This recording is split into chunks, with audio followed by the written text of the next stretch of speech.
آج میں بہت خوش ہوں، پوچھئے کیوں؟ سنا ہے انقلاب آ رہا ہے۔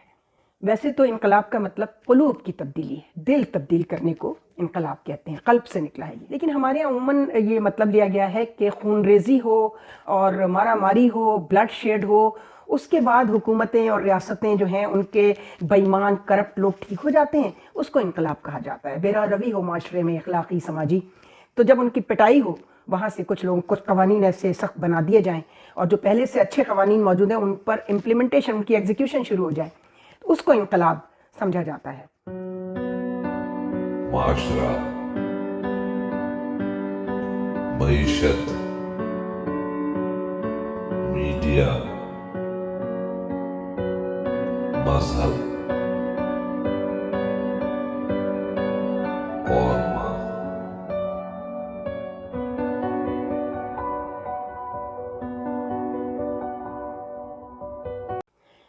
السلام علیکم، چینل M5 سے نسرین حسین پرویز آپ سے مخاطب ہے۔ آج میں بہت خوش ہوں، پوچھئے کیوں؟ سنا ہے انقلاب آ رہا ہے۔ ویسے تو انقلاب کا مطلب قلوب کی تبدیلی ہے، دل تبدیل کرنے کو انقلاب کہتے ہیں، قلب سے نکلا ہے یہ۔ لیکن ہمارے یہاں عموماً یہ مطلب لیا گیا ہے کہ خون ریزی ہو اور مارا ماری ہو، بلڈ شیڈ ہو، اس کے بعد حکومتیں اور ریاستیں جو ہیں ان کے بےایمان کرپٹ لوگ ٹھیک ہو جاتے ہیں، اس کو انقلاب کہا جاتا ہے۔ بے راہ روی ہو معاشرے میں، اخلاقی سماجی، تو جب ان کی پٹائی ہو، وہاں سے کچھ لوگ کچھ قوانین ایسے سخت بنا دیے جائیں اور جو پہلے سے اچھے قوانین موجود ہیں ان پر امپلیمنٹیشن، ان کی ایگزیکیوشن شروع ہو جائے، تو اس کو انقلاب سمجھا جاتا ہے۔ تو یہ انقلاب پھر عارضی ثابت ہوتے ہیں آئے اور اس کے بعد آہستہ آہستہ آہستہ وہ جو ہے وہ اپنی روش پر دوبارہ قائم ہو گئے۔ بلکہ کئی دفعہ تو سفوکیشن اور گھٹن کی وجہ سے وہ جو انقلاب کے مارا ماری کے خوف سے اور سزا کے خوف سے شروع میں ہوتا ہے، اس گھٹن کو دور کرنے کے لیے اور زیادہ بدتمیزی شروع ہو جاتی ہے۔ آج ہمیں ایسے لگ رہا ہے اب کہ نہیں ہو رہے گا کچھ نہ کچھ، گھبرائیں کیا۔ ہمارے میڈیا کے بہت سارے کلیگز ظاہر اسلام آباد میں ہیں، مین اسٹریم میڈیا بھی اور سارے چینلز بھی جو یہاں تھے اور اخبارات بھی، ان کے ہیڈ کوارٹرز جو ہیں وہ اسلام آباد دارالخلافے میں شفٹ ہو گئے، یا کچھ لاہور سے ہوتے ہیں، کراچی سے بہت کم۔ کراچی کو تو اب سب نے یہ سمجھ لیا ہے کہ بس یہ کھانے پینے کے لیے تھا، ریونیو لیتے رہو یہاں سے، اور غریب کی جورو سب کی بھابھی، جس کا دل چاہ رہا ہے ملک کے باہر سے، اب کنٹریز سے، افغانستان سے، ہر جگہ سے آ کر یہاں پہ اس سے کماؤ اور اس کے بعد اس کو لوٹ مار کر کے لوگوں کو برباد کر کے یہاں سے چلے جاؤ۔ تو کچھ دروازے اندر کی طرف بھی کھلتے ہیں، کچھ اپنے بھی تھے۔ MQM نے جس طرح برباد کیا کراچی کو پیپلز پارٹی سے اندر سے ہاتھ ملا کے، سندھ کو برباد کرنے والی پیپلز پارٹی ہے اور اردو بولنے والے کراچی کے لوگوں کو برباد کرنے والی MQM ہے۔ تو میں نے ہمارے جو میڈیا کے ایک ساتھی تھے جن سے مجھے یہ اطلاعیں ملی، کل ملی تھی، تو مجھے یقین نہیں آیا پہلے، تو میں نے کہا شاید ایسی مذاق ہو رہا ہے یا مجھے خوش کرنے کے لیے کہہ رہے ہیں، مجھے کچھ دھیما کرنے کے لیے کہہ رہے ہیں۔ تو میں نے کہا کہ ایسا کیا ہو رہا ہے؟ کہنے لگے بس آپ دیکھتے جائیے اور آپ دیکھتے جائیے، میں تو کبھی، آپ کو معلوم ہے میں سنجیدہ انسان ہوں، تو کچھ ہونے جا رہا ہے۔ میں سمجھی ماشاء اللہ لگنے جا رہا ہے، یا شاید کوئی فائنینشیل ایمرجنسی اور اس سے پہلے کے جو اقدامات ہیں وہ کیے جا رہے ہیں اور کرپٹ لوگوں کو ذرا لگام ڈالی جا رہی ہے۔ میں نے کہا ہم تو یہ روز سنتے ہیں بھائی، چھوڑیں۔ کہنے لگے اچھا آپ کل فون کیجیے گا مجھے۔ اب ان کو فون کرنا تو میں بھول گئی، لیکن ٹی وی کھولا تو پہلے تو شرجیل میمن صاحب کو دیکھا تو ایسی پریس کانفرنس ہو رہی تھی اور ایسی خوشخبریاں سنائی جا رہی تھی کہ دل باغ باغ ہو گیا۔ لیکن کہنے والا کون تھا بھائی، وہ دیکھ کے میں نے کہا کہ یہ تو میرا خیال ہے یہ مذاق جو ہے، یا تو یہ مذاق بہت ہی سنجیدہ طریقے سے کیا جا رہا ہے، یا واقعی ہو سکتا ہے ایسا ہی ہو رہا ہو۔ اس کے بعد مارکیٹ گئے تو جناب 120 روپے کلو جو یہاں ٹماٹر بک رہا تھا وہ 60 روپے کلو۔